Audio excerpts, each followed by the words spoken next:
Hello my dear students. আশা কৰি তোমালোকৰ আজিৰ সমাজ বিজ্ঞানৰ পৰীক্ষা ভালে হৈছে। মোৰ হাতত বি সিৰিজৰ দি কোৱেশ্চন দি আছে আৰু প্ৰশ্নৰ কোনটো প্ৰশ্নৰ কি উত্তৰ হ'ব আমি তাকে আজিৰ ভিডিঅ'ত জানিব চেষ্টা কৰিম।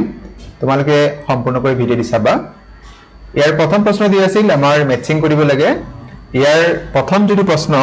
ইয়াৰ অপচন বি শুদ্ধ উত্তৰ হ'ব। এই প্ৰশ্নটো মই মোৰ সিলেকশন কোৱেশ্চন বিলাকত দিছিলো কাৰণ অজন্তা আৰু ইলোৰা গুহা মহাৰাষ্ট্ৰত আছে। তাৰ মানে আমাৰ 4 কি হ'ব 8 হ'ব। 8 থকা মাত্ৰ এটা আছে। মই তোমালোকক এইখিনি কি টিপ কৈছিলো যে এটা অপচন মিলিলে মান হ'ব বাকিখিনি আমি চিন্তা কৰিবই নালাগে। 2 নম্বৰ হ'ব তোমালোকৰ মতে কোনটো বিকল্প সম্পদৰ সন্ধানৰ এটা জনপ্ৰিয় আৰু হেহতীয়া উদাহৰণ। ইয়াৰ উত্তৰ হ'ব প্ৰধানমন্ত্ৰী সূৰ্য ঘৰ আঁচনি। ই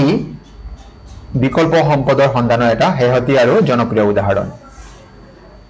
3 নম্বৰ দি আছে টাইৱান আৰু দক্ষিণ কোৰিয়াৰ বিষয়ে তলৰ কোনটো বা কোন কেইটা উক্তি শুদ্ধ। ইয়াত আমাৰ অপচন যেটো সি দি আছে শুদ্ধ উত্তৰ। ইয়াৰে 1 2 আৰু 3 1 2 আৰু 3 এইকেইটা শুদ্ধ হয়। 4 নম্বৰ প্ৰশ্ন যেটো দি আছে আমাক তলত দিয়া উক্তি 1 2 আৰু 3 বিচাৰ কৰা শুদ্ধ উত্তৰটো বাছি উলিওৱা। ইয়াৰে আমাৰ 2 আৰু 3 শুদ্ধ আছে। তাৰ মানে আমাৰ অপচন যেটো বি দি আছে হেয়া শুদ্ধ উত্তৰ হ'ব। তাৰ মানে এই উক্তি নম্বৰ 2 আৰু 3 ৰোমান নম্বৰ যেটো দি আছে হেয়া শুদ্ধ। তাৰ মানে আমাৰ অপচন যেটো বি দি আছে হেয়া শুদ্ধ উত্তৰ হ'ব। কোৱেশ্চন নম্বৰ 5 তলৰ কোন কেইটা উক্তি শুদ্ধ। ইয়াৰে এই যেটো অপচন আমাৰ ডি দি আছে 1 2 3 4 ইয়াৰ 4টা উক্তি শুদ্ধ হয়। গতিকে আমাৰ অপচন ডি শুদ্ধ উত্তৰ হ'ব। তলৰ 6 নম্বৰ প্ৰশ্ন তলৰ কোনটো জোড়া শুদ্ধকৈ মিলি আছে। অজীৱীয় সম্পদ এটো নহয় বাৰু এটো ভুল আছে। চিৰ বিৰাজমান সম্পদ কয়লা এটো নহয়। ব্যক্তিগত সম্পদ ভাল চৰিত্ৰ এটো শুদ্ধ হয় আৰু ক্ষয়শীল সম্পদ প্ৰাকৃতিক গেছ। তাৰ মানে অপচন 2 আৰু 3 যেটো যত আছে তাৰ মানে আমাৰ অপচন যেটো সি দি আছে হে আমাৰ শুদ্ধ উত্তৰ হ'ব। 7 নম্বৰ প্ৰশ্ন দি আছে তলৰ দুটা উক্তি দিয়া হৈছে এটা দাবী হিচাপে আনটো কাৰণ হিচাপে চিহ্নিত কৰি উক্তি কেইটাৰ ভিত্তিত সকলোতকৈ সঠিক উত্তৰটো বাছি উলিওৱা। আমাৰ কোৱেশ্চন নম্বৰ যেটো 7 দি আছে ইয়াৰে ইয়াৰ শুদ্ধ উত্তৰটো হৈছে ডি হ'ব। ইয়াতে এ আৰু আৰ দুইটাই অসত্য মানে দুইটাই ভুল হয়। তাৰ মানে কোৱেশ্চন নম্বৰ 8 সমাজ বিজ্ঞানৰ শিক্ষক এজনে ছাত্ৰ-ছাত্ৰীসকলক পানী প্ৰদূষণৰ ওপৰত এটা প্ৰকল্প তৈয়াৰ কৰিবলৈ ক'লে। ছাত্ৰ-ছাত্ৰীসকলে এটা দলে এখন গাঁও এটা প্ৰদূষিত ৰাজহুৱা পুখুৰী দেখিলে। এই ক্ষেত্ৰত সমাজ বিজ্ঞানৰ ছাত্ৰ-ছাত্ৰী হিচাপে তেওঁলোকৰ কৰণীয় কি। ইয়াতে শুদ্ধ বিকল্পটো হ'ব 3 আৰু 4 তেওঁলোকে প্ৰদূষিত পানী প্ৰদূষণ তথ্য সমূহ গাঁৱৰ মানুহক জনাব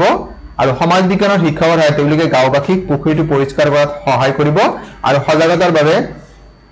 সৃষ্টি কৰিবলৈ যত্ন কৰিব।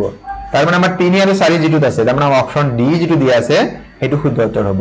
এ বি সিৰিজৰ কোৱেশ্চন মই পুনৰবাৰ কৈছো বি সিৰিজৰ কাৰণে কোৱেশ্চন নম্বৰ 8 ৰ ডি কাৰেক্ট আনসাৰ হ'ব।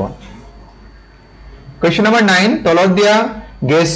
জোৰাবোৰৰ কোনটোৱে ভূপৃষ্ঠৰ পৰা প্ৰতিফলিত সৌৰ শক্তি শোষণ কৰি ৰাখে। ইয়াৰ শুদ্ধ উত্তৰ হ'ব কাৰ্বন ডাই অক্সাইড আৰু মিথেন মানে অপচন আমাৰ কাৰণে সি শুদ্ধ উত্তৰ হ'ব। কোৱেশ্চন নম্বৰ 10 ইয়াতে আমাৰ এছাৰশন দাবী আৰু কাৰণৰ প্ৰশ্ন দিয়া আছে। কোৱেশ্চন নম্বৰ 10 ইয়াৰ অপচন এ শুদ্ধ উত্তৰ হ'ব। এ আৰু আৰ উভয় সত্য আৰু আৰ এ শুদ্ধ ব্যাখ্যা। 11 নম্বৰ প্ৰশ্ন তলত 5খন মহাদেশৰ মৰুকৰণৰ দ্বাৰা আক্ৰান্ত ঠাইৰ শতাংশ উল্লেখ কৰা হৈছে শুদ্ধ ক্ৰমটো বাছি উলিওৱা। ইয়াত সি যেটো আছে অপচন হেয়া শুদ্ধ উত্তৰ হ'ব। কোৱেশ্চন নম্বৰ 12 তলত দিয়াবোৰ মিলোৱা আৰু শুদ্ধ উত্তৰটো বাছি উলিওৱা। ইয়াতে শুদ্ধ উত্তৰ হ'ব অপচন বি। বি আমাৰ যেটো অপচন দি আছে হেয়া শুদ্ধ উত্তৰ হ'ব কোৱেশ্চন নম্বৰ 12 ৰ কাৰণে। কোৱেশ্চন নম্বৰ 13 তলত দিয়া তালিকাখনৰ খালি ঠাইবোৰ পূৰ কৰিবলৈ শুদ্ধ বিকল্পটো বাছি উলিওৱা। ইয়াতে আমাৰ বহুত কেইটা খালি ঠাই দিয়া আছে। আমি জানো ইৰাকৰ ৰাজধানী বাগদাদ গতিকে আমি এটা অপচন কাৰণ 1 নম্বৰ লাইনত আমাৰ কি হ'ব এটা আমাক অপচন লাগে গতিকে আমাৰ কি হ'ব এই যেটো এ দি আছে এই উত্তৰটো শুদ্ধ হ'ব কাৰণ আমাৰ এটা আগতে কৈছো যে এনেকা ধৰণৰ প্ৰশ্নত আমি এটা উত্তৰ জানিলে আমাৰ সম্পূৰ্ণৰূপে শুদ্ধ উত্তৰ হ'ব। কোৱেশ্চন নম্বৰ 14 ভাৰত মহাসাগৰ সম্পৰ্কে তলৰ কোনটো বিকল্প শুদ্ধ। ইয়াত আমাক যেটো প্ৰশ্ন দি আছে 14 নম্বৰৰ ইয়াৰ কেৱল 1 আৰু 2 শুদ্ধ। ই এছিয়া মহাদেশৰ দক্ষিণত আফ্ৰিকা মহাদেশৰ পূবত আৰু ওচেনিয়া মহাদেশৰ পশ্চিমত অৱস্থিত। ইয়াৰ বিস্তৃতি প্ৰশান্ত মহাসাগৰৰ আধাতকৈ কিছু কম তাৰ মানে 14 নম্বৰ আমাৰ যিটো ডি বিকল্প দি আছে 1 আৰু 2 এইটোহে ইয়াতে শুদ্ধ হ'ব ব্ৰহ্মপুত্ৰ উপত্যকাৰ বানপানী সমস্যাৰ উদাহৰণটো হৈছে এটা পৰিবেশৰ আঞ্চলিক সমস্যা কোন এটা অঞ্চলৰ ই আন্তঃৰাষ্ট্ৰীয় নহয় গোলকীয় নহয় যদি ই এটা কি হয় অঞ্চলৰ সমস্যা হয় গতিকে 15 নম্বৰ সি হ'ব 16 নম্বৰ আংগাৰা লাইন হৈছে পেঞ্জিয়াৰ উত্তৰ অংশ মানে আমাৰ ইয়াতে এ যেটো দি আছে প্ৰথম যেটো বিকল্প হেয়া শুদ্ধ উত্তৰ 17 নম্বৰ প্ৰশ্ন 2011 চনৰ লোকপিয়ল অনুসৰি তলৰ কোনটো জোৰ শুদ্ধভাৱে মিলি আছে ইয়াত আমাৰ কি হ'ব এক এ নম্বৰ যেটো দি আছে প্ৰথম শ্ৰেণী নগৰ তিনিচুকীয়া আৰু দ্বিতীয় শ্ৰেণী নগৰ হৈছে শিৱসাগৰ তাৰ মানে আমাৰ এ মানে প্ৰথম যেটো বিকল্প আছে হেয়া শুদ্ধ উত্তৰ হয় 18 নম্বৰ প্ৰশ্ন ইয়াত আমাৰ কি হ'ব অসমৰ পৰিবহণ ব্যৱস্থাৰ বিষয়ে তলত দিয়া বাক্যকেইটা পঢ়া আৰু তাৰ পিছত দিয়া বিকল্প কেইটাৰ পৰা শুদ্ধ উত্তৰটো বাছি উলিওৱা ইয়াত আমাৰ সি যেটো বিকল্প দি আছে 1 2 4 এইটো আমাৰ শুদ্ধ হ'ব তাৰ মানে আমাৰ question number 18 option C correct answer question number 19 ভাৰতবৰ্ষ কি এখন সমাজবাদী ৰাষ্ট্ৰ ইয়াৰ শুদ্ধ উত্তৰ দিব অপচন বি ত আমাক দি আছে 2 আৰু 3 আমাৰ এই 2 আৰু 3 হে শুদ্ধ উত্তৰ হ'ব কোৱেশ্চন নম্বৰ 20 দক্ষিণ আফ্ৰিকা মহাদেশৰ ক্ষেত্ৰত তলত দিয়া কোনটো নদীসমূহৰ গোট শুদ্ধ হয় ইয়াৰ কোৱেশ্চন নম্বৰ 20 অপচন এ আমাৰ কাৰণে শুদ্ধ উত্তৰ হ'ব আৰিনেক পাৰানা আৰু পাৰাগুৱে কোৱেশ্চন নম্বৰ 21 ৰাষ্ট্ৰসংঘৰ সম্পৰ্কে তলৰ কোনটো শুদ্ধ ইয়াত আমাৰ 1 2 আৰু 4 শুদ্ধ হ'ব 1 2 আৰু 4 তাৰ মানে আমাৰ অপচন যেটো সি দি আছে হেয়া শুদ্ধ উত্তৰ হয় ৰাষ্ট্ৰসংঘৰ কোনটো অভিকৰণ বিশ্বজুৰি স্বাস্থ্য ক্ষেত্ৰত পদক্ষেপসমূহৰ প্ৰসাৰিত কৰাৰ বাবে মূলত দায়বদ্ধ হেয়া আছে অপচন সি যেটো দি আছে এয়া ওয়াৰ্ল্ড হেলথ অৰ্গানাইজেচন এয়া শুদ্ধ উত্তৰ হয় তলৰ কোনটো শুদ্ধভাৱে মিলি আছে ইয়াতে অৰ্গানাইজেচন আছে তাৰ মুখবাদীৰ কোড ইয়াতে দিছে নেটো নৰ্থ আটলান্টিক ট্ৰিটি অৰ্গানাইজেচন এয়া শুদ্ধ উত্তৰ অপচন এ ব্ৰাজিলছ দি আছে এয়া শুদ্ধ উত্তৰ হয় question number 23 option A is the correct answer question number 24 ধৰা হওক তুমি বাছেৰে গুৱাহাটীৰ পৰা ডিব্ৰুগড়লৈ গৈ আছা আৰু এখন চেকেৰে তুমি তোমাৰ বাস ভাড়া দিব বিচাৰিছা বাছৰ পৰিচালকজনে চেকখন লবলৈ অস্বীকাৰ কৰিছে তুমি পৰিচালকজনক চেকখন লবলৈ কিয় বাধ্য কৰিব নোৱাৰিবা ইয়াৰ শুদ্ধ উত্তৰটো হ'ব এখন চেকক বিহিত মুদ্ৰাৰূপে গণ্য কৰা নহয় হেহে ইয়াক গ্ৰহণ কৰিবলৈ কোনো লোক আইনগতভাৱে বাধ্য নহয় কোৱেশ্চন নম্বৰ 25 এটো মোৰ সিলেকশনৰ কোৱেশ্চন দিয়া আছিল ইয়াত শুদ্ধ উত্তৰটো হ'ব কোৱেশ্চন নম্বৰ 25 ৰ আমি জানো যে ভাৰতৰ সংবিধানখন কাৰ্যকৰী হৈছিল 26 জানুৱাৰী 1950 আৰু সংবিধান গ্ৰহণ হৈছিল 26 নম্বৰ 1949 আমি এই দুটা বস্তু জানো গতিকে এইখিনি জানিলে আমি উত্তৰটো ক'ব পাৰো আৰু কেবিনেট মিছন গঠন হৈছিল কেবিনেট মিছন ভাৰতলৈ আহিছিল আমাৰ মাৰ্চ মাহ 1946 চন আৰু খচৰা সমিতি গঠন হৈছিল 29 আগষ্ট 1947 তাৰ মানে আমি যদি 4 নম্বৰটো যদি পাও বিচাৰি 4 নম্বৰ কি হ'ব বি যদি বি থকা দুটা আছে যদি আমি বাকিখিনি বাছি লও 1 নম্বৰ কি হ'ব সি তাৰ মানে আমাৰ এইটো হ'ব অপচন ডি যদি দিয়া আছে 1c 2a 3d আৰু 4b এইটো হ'ব আমাৰ শুদ্ধ ক্ৰম এটা প্ৰশ্ন দিছে ভাৰতত কাগজী মুদ্ৰা কোনে ছপা কৰে ইয়াৰ শুদ্ধ উত্তৰ হৈছে ৰিজাৰ্ভ বেংক অফ ইণ্ডিয়া ভাৰতীয় ৰিজাৰ্ভ বেংকে অপচন সি আমাৰ কাৰণে শুদ্ধ উত্তৰ নীতি আয়োগৰ সমিতিখন গাঁথনি বা কিছু অংশৰ বিষয়ে তলত দিয়া খালী ঠাইসমূহ পূৰণ কৰিবলৈ শুদ্ধ বিকল্পটো বাছি উলিওৱা ইয়াৰ শুদ্ধ বিকল্পটো হ'ব আমাৰ বি যেটো বিকল্প দিছে সৰ্বোচ্চ 4 জন কেন্দ্ৰীয় মন্ত্ৰী এজন ভাৰতীয় প্ৰশাসনিক বিষয়া কেন্দ্ৰীয়শাসিত অঞ্চলৰ উপৰাজ্যপালসকল গতিকে আমাৰ অপচন বি যেটো দিয়া আছে হেয়া শুদ্ধ উত্তৰ হয় কোৱেশ্চন নম্বৰ 28 অশুদ্ধ উক্তিটো বাছি উলিওৱা ইয়াৰ অশুদ্ধ উত্তৰটো অপচন এ যেটো দিয়া আছে দেশৰ আৰ্থিক ব্যৱস্থাৰ ওপৰত থকা ৰাষ্ট্ৰৰ নিয়ন্ত্ৰণ শিথিলকৰণ হল উদাৰীকৰণ কোৱেশ্চন নম্বৰ 29 দেশৰ মুঠ জাতীয় আয়ক মুঠ জনসংখ্যা হৰণ কৰিলে আমি পাও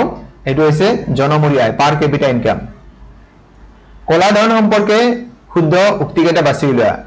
ইয়াৰ শুদ্ধ বিকল্প হ'ব ই কৰ ফাঁকিৰিটো জড়িত মানে ব্ল্যাক মানি যেটো কয় ইংৰাজীত আৰু ই অৰ্থনৈতিক অপৰাধৰ ফলত সৃষ্টি হয় তাৰ মানে 2 আৰু 3 যেটো আছে হেয়া শুদ্ধ তাৰ মানে এটা আমাৰ অপচন কি হ'ব যেটো বি দি আছে হেয়া শুদ্ধ উত্তৰ হয় লৰ্ড কাৰ্জনে বংগ বিভাজন আঁচনিখন সূচনা কৰিছিল কিহৰ কাৰণে ইয়াত আমাক কোৱেশ্চন নম্বৰ ইয়াৰ শুদ্ধ বিকল্পটো হ'ব 1 আৰু 2 শুদ্ধ হয় কোৱেশ্চন নম্বৰ 32 ৰ শুদ্ধ উত্তৰটো হ'ব অপচন বি এ সত্য কিন্তু আৰ অসত্য 1905 চনৰ কোন তাৰিখে বংগ বিভাজন কাৰ্যকৰী কৰা হৈছিল 16 অক্টোবৰ তাৰিখে এইটো মোৰ সিলেকশনৰ প্ৰশ্ন দিয়া আছিল 34 ৰ প্ৰশ্নটো দিয়া আছিল বেছিখিনি দিয়া আছিল সম্পাদন আন্দোলন আমি জানো 1970 চনত আৰম্ভ হৈছিল গান্ধী অৰণ্য চুক্তি 1931 চনত যদি আমি 5 নম্বৰটো যত ই আছে 5 নম্বৰটো ই পালো বিচাৰি এটা চাব লাগে যে সাইমন কমিশন বা জালিয়ানৱালা হত্যাকাণ্ড হৈছিল 1919 চনত যদি আমি তিনিটো যদি বি বিচাৰি পাও তিনি বি কোড দি আছে আমাৰ এটো দি আছে তিনি বি আৰু বাকিখিনি যদি আমি মিলাই চাও তেন্তে আমাৰ অপচন যেটো এ দি আছে অপচন এ মানে কি 1 to d হ'ব লাগে 1 d থকা আৰু অন্য অপচনই নাই যদি আমাৰ এটো শুদ্ধ উত্তৰ হয় বংগীয় কলা সংসদ 1907 ৰ লক্ষ্য আছিল পাশ্চাত্য প্ৰভাৱমুক্ত নিভাজ ভাৰতীয় চিত্ৰকলাৰ চৰ্চাৰে এটি উন্নত সাংস্কৃতিক ভেটি গঢ়ি তোলা যদি আমাৰ এতে কি হ'ব 35 কোৱেশ্চন নম্বৰ আছিল তাৰ অপচন সি শুদ্ধ উত্তৰ কোৱেশ্চন নম্বৰ 36 কোৱেশ্চন নম্বৰ 36 ৰ 1 2 আৰু 4 শুদ্ধ তাৰ মানে আমাৰ অপচন কি হ'ব এ যদি দি আছে হেয়া শুদ্ধ উত্তৰ হয় কোৱেশ্চন নম্বৰ 37 ইয়াৰ শুদ্ধ উত্তৰটো হ'ব অপচন এ যদি দি আছে ফুলগুৰি ধাৱা ৰঙিয়াৰ কৃষক বিদ্ৰোহ পথৰঘাটৰ কৃষক বিদ্ৰোহ আৰু ৰাইজ মেল এয়া শুদ্ধ উত্তৰ হয় তলত উল্লেখ কৰা বৈশিষ্ট্যসমূহৰ পৰা চিনাক্ত কৰা ইয়াত আমাৰ যিখিনি ইনফৰমেশন দিয়া তাৰ ওপৰত ভিত্তি কৰি কোৱেশ্চন নম্বৰ 38 অপচন সি শুদ্ধ উত্তৰ হয় কোৱেশ্চন নম্বৰ 39 ঊনবিংশ শতিকাৰ আৰম্ভণিতে অসমত হোৱা ব্ৰিটিছ বিৰোধী জাগৰণৰ প্ৰধান কাৰণ কি আছিল ইয়াৰ শুদ্ধ উত্তৰটো হৈছে অৰ্থনৈতিক শোষণ তাৰ মানে অপচন সি আমাৰ কাৰণে শুদ্ধ উত্তৰ এই প্ৰশ্নটো মোৰ তাতে পোনপটীয়াকৈ দিয়া আছিল গান্ধীজীৰ কৰিম কিংবা মৰিম শ্লোগানত প্ৰধানতঃ কোনটো আন্দোলন জড়িত আছিল এয়া আছিল 1942 চনৰ ভাৰত ত্যাগ আন্দোলন আনন্দৰাম ঢেকিয়াল ফুকনৰ বিষয়ে শুদ্ধ উক্তিটো বা উক্তি কেইটা বাছি উলিওৱা কোৱেশ্চন নম্বৰ 41 ইয়াৰ শুদ্ধ উত্তৰটি হৈছে 1 আৰু 2 শুদ্ধ ইয়াতে আমাৰ তাৰমানে অপচন যেটো বি দি আছে হেয়া শুদ্ধ উত্তৰ 1 আৰু 2 শুদ্ধ হয় কোৱেশ্চন নম্বৰ 42 ইয়াত আমাৰ কি দি আছে 1921 চনৰ ফেব্ৰুৱাৰী মাহত গুৱাহাটীত প্ৰথম জাতীয় শিক্ষানুষ্ঠানখন প্ৰতিষ্ঠা কৰা হৈছিল ইয়াত বি যেটো বিকল্প বাল গংগাধৰ তিলকৰ স্মৃতিত কোৱেশ্চন নম্বৰ 43 তলত দিয়া সামগ্ৰীসমূহৰ কোনবিধ মিজোৰামৰ চেৰাউন লোকনৃত্যত ব্যৱহাৰ কৰা হয় যেটো চেৰাউন নৃত্য বুলি কোৱা হয় এটো বেম্বো ডান্স বুলি কোৱা হয় মানে ইয়াৰ লগত কি জড়িত আছে বা কোৱেশ্চন নম্বৰ 44 অসমীয়া ভাষাৰ আধুনিক ৰূপটো বিকশিত হৈছে কোনটো সময়ত অৰুণোদয়ৰ জৰিয়তে এই প্ৰশ্নটি মোৰ প্ৰশ্নৰ সময়ত দিয়া আছিল বাছনি প্ৰশ্নসমূহত তলৰ কোনটো জোৰা সঠিকভাৱে মিল আছে আমি জানো যে অসম এছ'চিয়েশ্যন বা আসাম এছ'চিয়েশ্যন 1903 চনত হৈছিল গতি আমাৰ অপচন কি হ'ব বি শুদ্ধ উত্তৰ দি আছে গতি এইখিনি আছিল প্ৰথম 45 টা এমসিকিউ তোমালোকে কেনেকা হৈছে আমাৰ কমেন্ট যোগে জনাব পাৰা যদি তোমালোকে বিচাৰিছা আৰু পৰৱৰ্তী যেটো পৰীক্ষা আছে ইংৰাজী পৰীক্ষা সেইখিনিৰ বাবে আমাৰ চেনেলত ইতিমধ্যে ভিডিও আপলোড কৰা হৈছে আজি প্ৰিপজিশনৰ এটা ভিডিও আপলোড কৰা হ'ব অলপ সময় পিছতে তোমালোকে চাবলৈ নাপাহৰিবা আৰু আজিৰ এই ভিডিওটি সম্পূৰ্ণ কৰি চোৱাৰ বাবে তোমালোকক জনাইছো অশেষ ধন্যবাদ